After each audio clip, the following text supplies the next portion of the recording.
So today I'm going to talk to you about my venture after undergrad. This is the wet market where I grew up. Guess what you would hear there at 5 a.m.? Well, lots of noise. This is in Ho Chi Minh City, Vietnam. So you hear a lot of motorbike noise, noise from the vendors of vegetables and fresh food. So that's my country.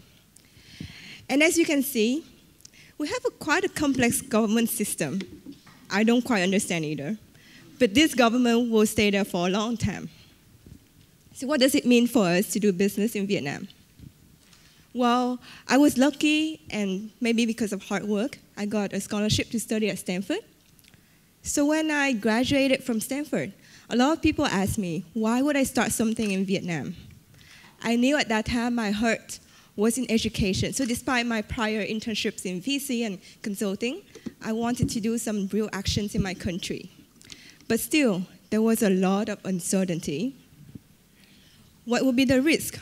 Well, we have $10,000 in savings for our team of 4 co-founders, maybe 1 year of experience, and if everything fails, we would go and apply for jobs again. But what would be the upside?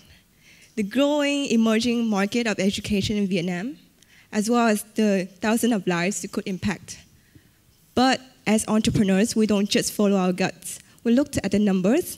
So the number of students from Vietnam going to the States rose from 4,000 to 14,000 now every year. In addition, there will be more than 20,000 students going to Australia. So that's a rising trend.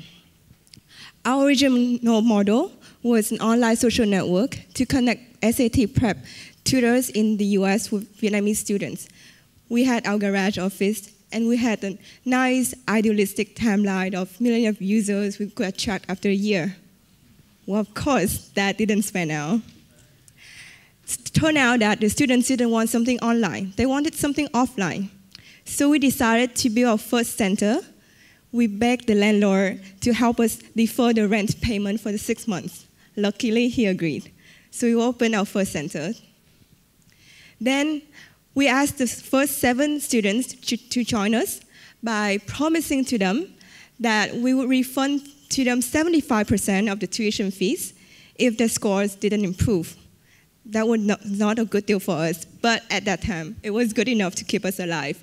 So we kept building our curriculum since then and kept improving it. So let me remind you of the importance of the SAT. More than 50% of the universities in the US still consider the SAT as a factor in admissions.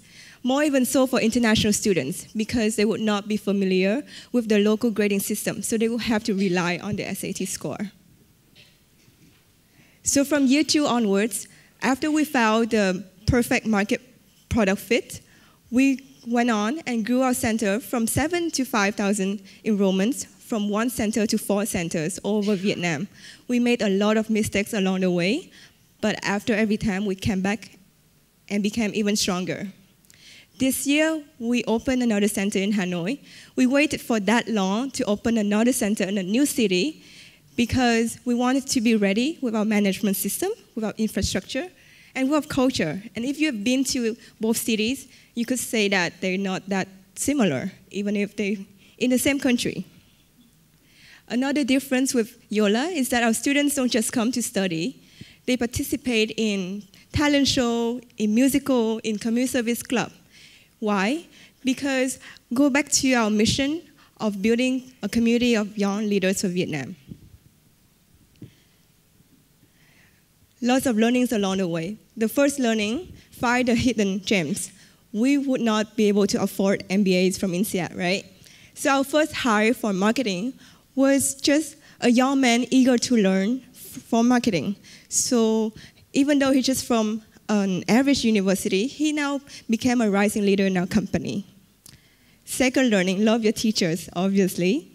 So with an admission rate for teachers of less than 5%, we had quite a rigorous training and quality control system for our teachers, but we also incentivized them based on the student improvement score, as well as student feedback.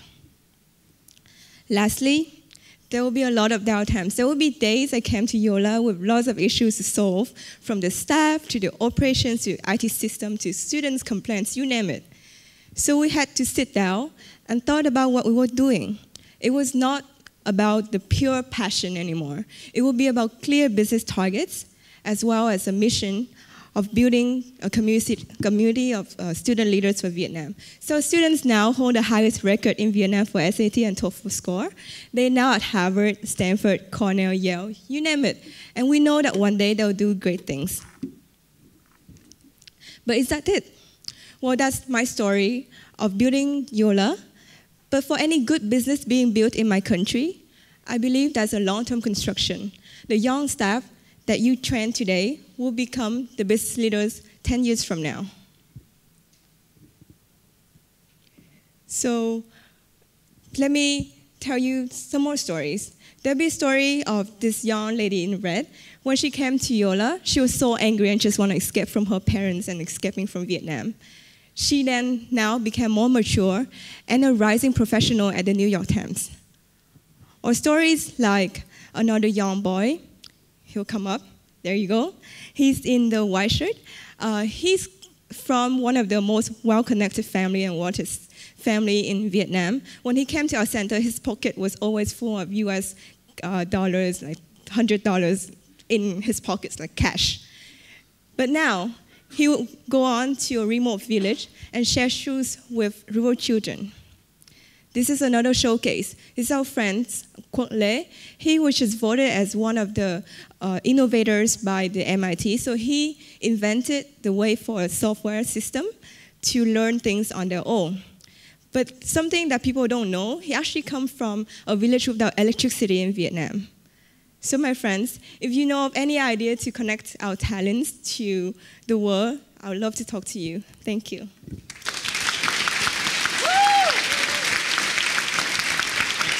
Well done.